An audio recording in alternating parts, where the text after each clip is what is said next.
अम्मा जी को नमन, गीता भगवान को नमन, दादा भगवान को नमन, सबको नमन जिन्होंने ये ज्ञान यज्ञ स्टार्ट किया और हमको इस यज्ञ में सम्मिलित किया। हम सब बच्चे उन्हीं की हैं, उसी परंपरा, गुरु परंपरा के हम सब बच्चे हैं।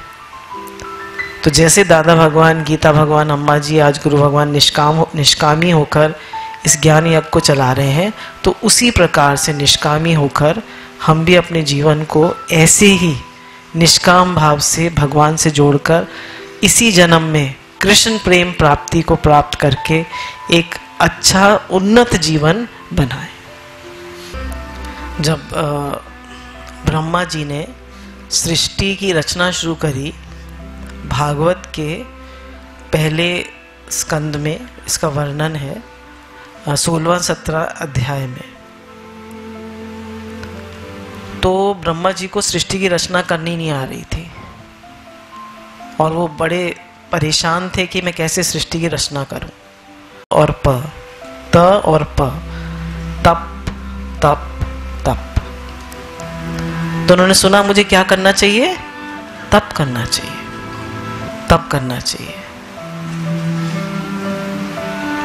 तो उन्होंने 100 साल तक तप किया। कितने साल तप किया? 100 साल।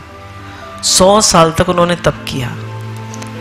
तो भगवान उनके तप से बहुत प्रसन्न हुए और भगवान ने उन्हें चतुर्श्लोकी भागवत सुनाई और फिर उनको एक बात बताई कि तपस्या मेरा हृदय है और मैं स्वयं तपस्या का आत्मा हूं।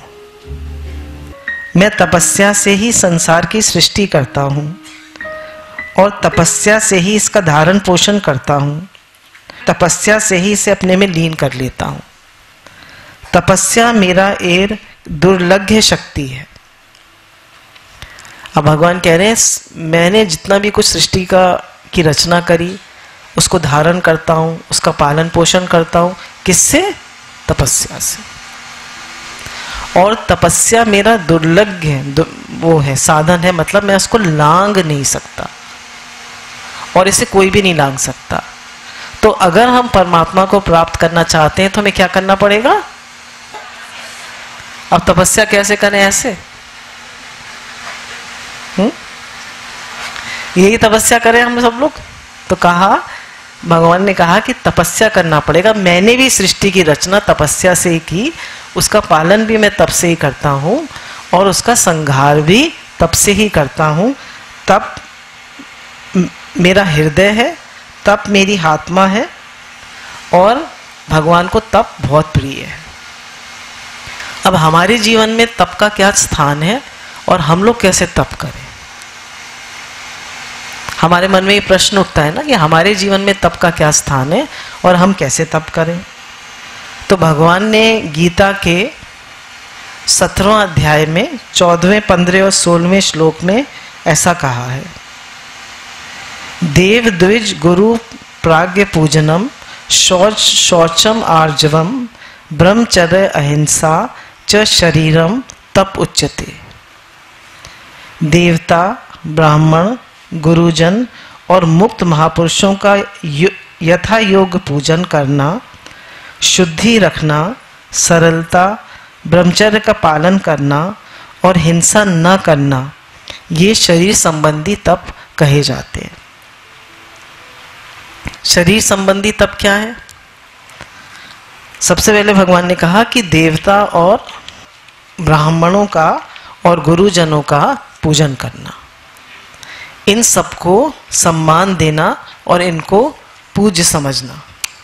इसमें कौन कौन आ जाता है?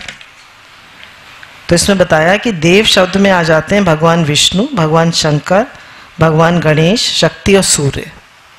तो हम लोग जो सूर्य को जल चढ़ाते हैं, है ना, सूर्य को जल चढ़ाते हैं, गौ माता का पूजन करते हैं, गुरु का पूजन करते हैं और भगवान कृष्ण का या हमारे जो इष्ट है उनका पूजन करते हैं। तो ये सब आ गया देव का पूजन। फिर आता है कि ब्राह्मणों का। अब भगवान ने कहा कि ब्राह्मण जो है वो मेरा ही रूप है और उनका पूजन अवश्य करना चाहिए। पहले तो ब्राह्मण लोग ब्रह्म विद्या जानते थे और उसी को वो आगे बढ़ाते थे, पर आजकल के जो ब्राह्मण हैं उनका भी हमें अपमान किसी का भी नहीं करना चाहिए। फिर बताया जिनसे हमें शिक्षा प्राप्त होती है ऐसे हमारे माता पिता, बड़े बूढ़े, कुल आचार्य, पढ़ाने वाले, अध्यापक, आश्रम अवस्था विद्या आदि में हमसे बड़े, और इन सभी को गुरु शब्द के अंतर्गत समझना चाहिए। कह रहे हमारे माता पिता हैं जिन्होंने हमें पढ़ाया जीवन में, उन सब को हमें आदर देना चाहिए, कभी उनकी मजाक नहीं बनानी चाहिए, गुरुजनों की, माता पिता को बुरी तरह नहीं करना चाहिए। आजकल का जो समाज है, आजकल के जो बच्चे हैं, वो तो माता पिता की सेवा करना ही नहीं चाहते। जैसे जैसे माता पिता बुजुर्ग हो जाते हैं, इन्होंने पाल पोस के बड़ा किया, उनको पैसे देने में, उनको इज्जत देने में कितनी बुरी तरह करते हैं। अपने कंफर्ट में कोई वो कमी नहीं रखेंगे, पर उन्हें बुरी तरह करेंगे। तो आगे चलकर क्या होगा, फिर उनके बच्चे बुरी तरह करेंगे। तो कहा कभी भी बड़े लोगों को हमेशा मान देना चाहिए। आप उनकी सेवा कर लेंगे तो ये आपके जीवन में तप है। बड़ों की सेवा करना, उनके आगे झुकना, ये सब हमारे जीवन में तप है। अब बताया जो कि हमें सद्गुरु हैं हमारे जीवन में, जो हमें सारा ज्ञान देते हैं, उनके आगे तो बिल्कुल नतमस्तक होना चाहिए और उनका पूरा सम्मान करना चाहिए। तो जो मुक्त महापुरुष हैं उनका पूरा सम्मान करना चाहिए। जब हमारे आगे कोई श्रेष्ठ पुरुष आते हैं तो हमारे जो प्राण हैं वो उच्च अवस्था को प्राप्त होते हैं, प्राण अपने आप ऊंचे उठ जाते हैं। क्यों? क्योंकि जो आए हैं गुरु वो एक उच्च अवस्था में स्थित है, तो उनको देख के हमारे प्राण भी उच्च अवस्था को प्राप्त होते हैं। और उनको देखकर अगर हम खड़े नहीं होते, उन्हें प्रणाम नहीं करते, उन्हें मान नहीं देते, तो क्या होता है, हमारा आयु, बल और तेज सब नष्ट हो जाता है। ऐसे ही अगर हम माता पिता का भी सम्मान नहीं करते हैं तो भी हमारा धन, हमारा यौवन, हमारी ये सब चीजें जो है नष्ट होने लगती। क्यों? हमें उनका आशीर्वाद ही नहीं मिलता। तो बोला सबसे पहले भगवान का, फिर गुरु का, फिर माता पिता का, संसार में सबका आशीर्वाद लीजिए। अगर आप बड़ों का आशीर्वाद नहीं लेते, गुरु का आशीर्वाद नहीं लेते, आप अपने मन से चलते हैं, आप मनमाना आचरण करते हैं, तो आपको भगवान नहीं मिलेंगे। भगवान कह रहे हैं मैं तप से मिलता हूं। तो ये सब जीवन में तप है। हम मनमाना चलना चाहते हैं, हम अपने मन से चलना चाहते हैं, तो मनमुख मारे और गुरुमुख तारे। तो मनमुख हमेशा मरता है। पहले तो गुरुजनों का पूजन, फिर बताया शौचम। अब शौचम क्या है? पता है, शौचम है अंदर बाहर की शुद्धि। अब जब हम इस शरीर को रात दिन साफ करते हैं, फिर भी इससे मल मूत्र पसीना कफ सब, इसमें से सब मल मूत्र कफ पसीना, आँख में से भी मैल, कान में से भी मैल, नाक में से भी वो नोजी निकलती है, मल मूत्र हर जगह से मैल निकल रहा है। तो जब मनुष्य इस शरीर को साफ करता है तो ये देखता है कि इस शरीर जो है सिर्फ गंदगी का पात्र है, और हमारे ऊपर एक खाल चढ़ी हुई है, कवर चढ़ा हुआ है, जिससे हम बहुत सुंदर गोरे चिट्टे दिखते हैं। उस पर हम लोग जरा पाउडर लगा देते हैं, लिपस्टिक वगैरह लगा लेते हैं, अच्छे से कपड़े पहन लेते हैं, तो कहते हैं फिर शीशे में देखते हैं बड़ा सुंदर लग रहा हूँ। तो उसके अंदर क्या भरा हुआ है?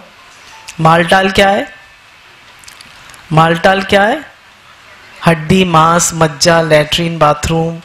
तो ये बात कह रहे हैं ये शरीर जो है मल मूत्र का थैला है। तो जब हम इसको साफ रखते हैं, आर्जव करते हैं, इसका मतलब इसकी सफाई रखते हैं, तो कहीं हमें इससे वैराग्य भी आता है। जब हम बड़े लोगों की सेवा करते हैं तो इससे वैराग्य भी आता है कि बुढ़ापा क्या है। अब आप जो लोग 60 के करीब आ रहे हैं, वो अपने शरीर को देख रहे होंगे, क्या वो शक्ति नहीं रही? धीरे धीरे मोशन होने में दिक्कत होने लगी, थोड़ा चलने फिरने में उतनी स्फूर्ति नहीं रही, हर चीज में स्लगिशनेस आ रही है, हर चीज में धीरे धीरे शक्ति कम हो रही। तो ये समझ में आने लगता है कि शरीर के समय के साथ साथ ये शरीर जो है वृद्धावस्था को प्राप्त होगा। इस प्रकार शरीर की अशुद्धि मलिनता ज्ञान होने से मनुष्य शरीर से ऊंचा उठ जाता है। तो काय को मैं शरीर से चिपकाऊंगा? कितना है शरीर को मैं माना हुआ है? ये तो मलमूत्र का थैला है, ये तो हड्डी मांस का बना हुआ है।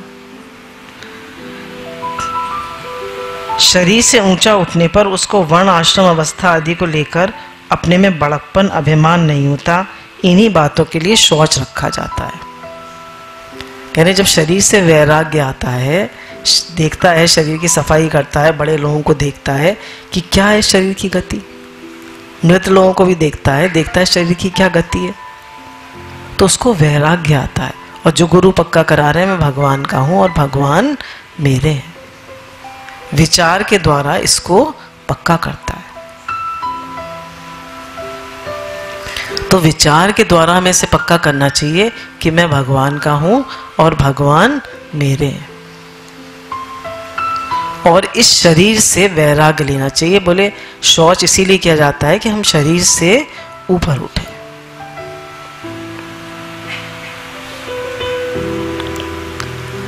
अब आया, अभी तो हमने पढ़ा था शौचम, अब है आर्जवम। आर्जवम क्या है? शरीर की ऐंठ अकड़ का त्याग करके उठने बैठने आदि शारीरिक क्रियाओं को सीधी सरलता से करने का नाम आर्जव है। आपने देखा होगा सब लोगों की, हर एक आदमी की एक बॉडी लैंग्वेज होता है। बहुत से लोग खड़े होंगे तो ऐसे हाथ पीछे करके अकड़ के, और ऐसे हमें गुरु जी के आगे कैसे बैठना चाहिए? ऐसे करके, हाथ आगे आगे करके, या हाथ नीचे ऐसे करके, या हाथ ऐसे करके। मतलब हम आपकी आज्ञा पालन के लिए तैयार हैं। बहुत से लोग कैसे बैठते हैं? ये कौन सी बॉडी लैंग्वेज है कि हम कुछ भी सुनने के लिए तैयार नहीं है, हमारे अंदर कुछ नहीं आ रहा है। आप बोलते रहिए, आप बोलते रहिए, हम कुछ भी सुनने के लिए तैयार नहीं है। कहने ये जो शरीर की हमारी अकड़ है, अभिमान है, अहंकार है, जो हमारी बॉडी लैंग्वेज है, वो सब चेंज होनी चाहिए। हमारे अंदर नम्रता आनी चाहिए, प्रेम आना चाहिए।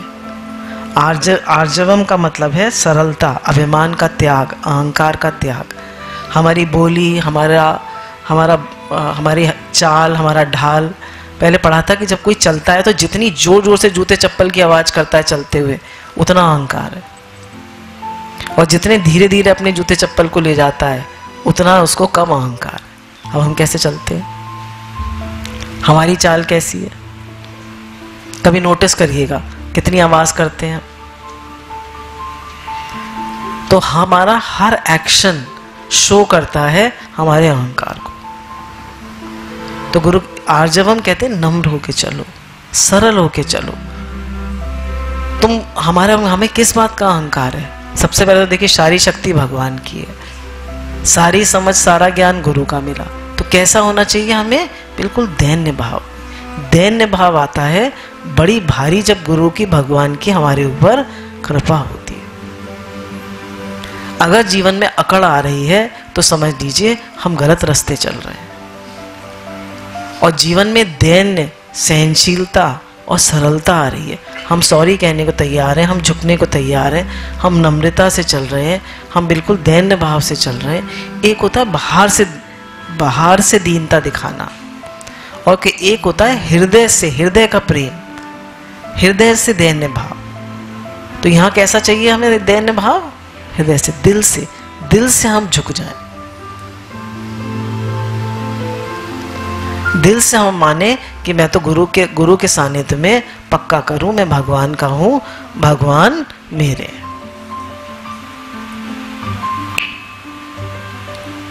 अतः अपना कल्याण चाहते हैं ऐसे साधक को मन में अपने में अभिमान नहीं रखना चाहिए। निरअभिमानता से होने से शरीर और शरीर की चलने, उठने, बैठने, बोलने, देखने आदि सभी क्रियाओं में स्वाभाविक की सरलता आ जाती है।